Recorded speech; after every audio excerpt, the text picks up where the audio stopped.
Hey folks, so this video is going to be a little bit different. I'm going to go over 5 lessons that I've learned in e-commerce in 2022. One of the lessons I learned, which is kind of an obvious one when you think about it, is that there's always a logical reason as to why your store is not making sales. The most important part is to understand that reason. What helped me with this was an app called Lucky Orange. Now, this is a bit stalkerish, but you can actually see live and recorded people on your website.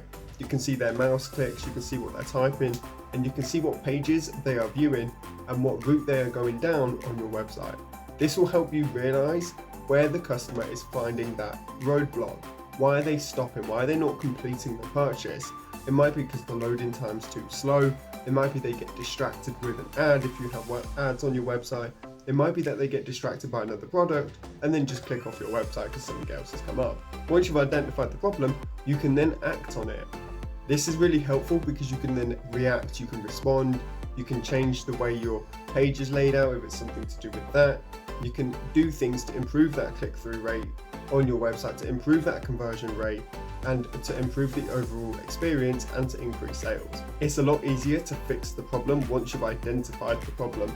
A lot of people just say, my store's not making sales, I'm going to throw everything at it. I'm going to throw looks reviews, I'm going to throw a one-click checkout, one-click purchase.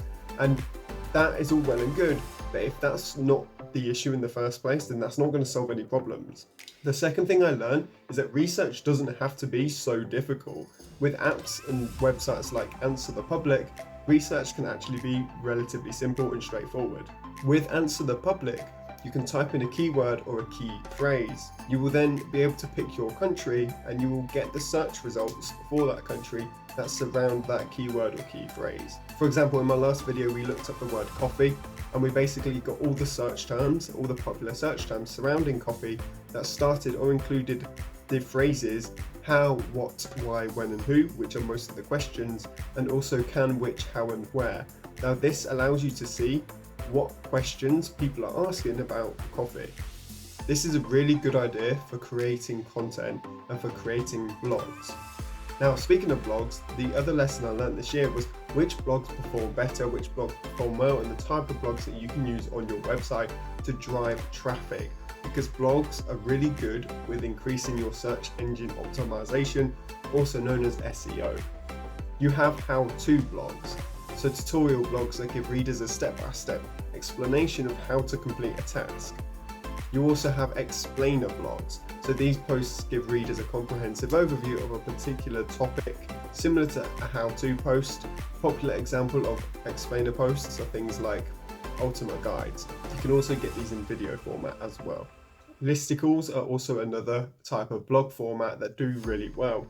Listicles are basically blog posts that are organized in list format.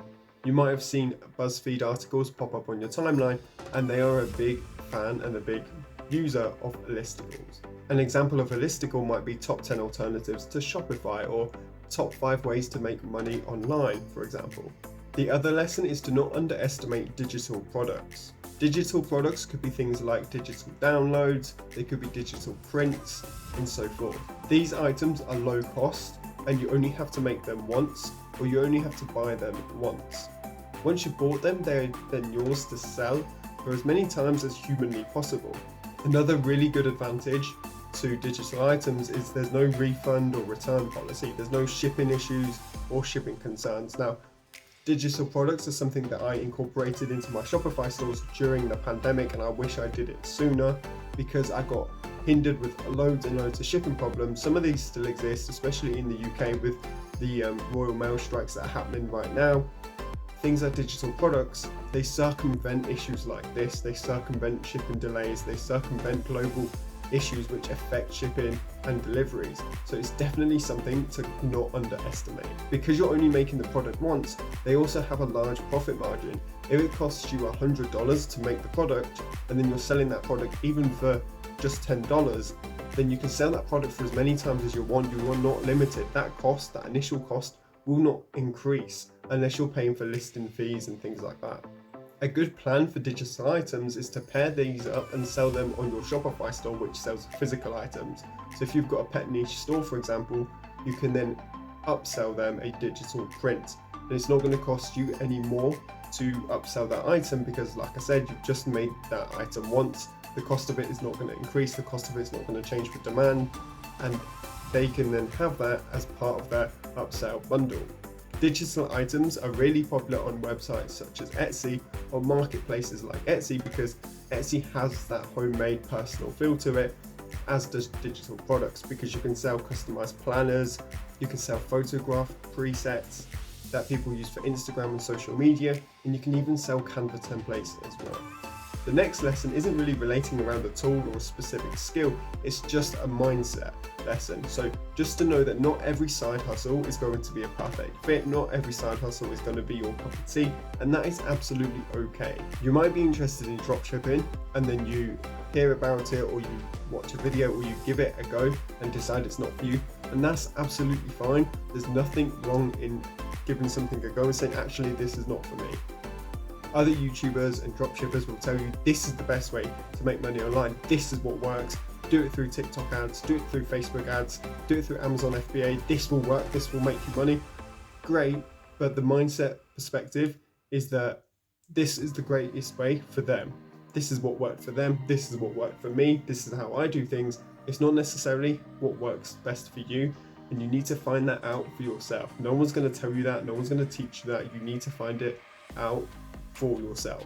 You need to ask yourself, what are you expecting from this? What is your goal? What is standing in your way? And what does success look like for you?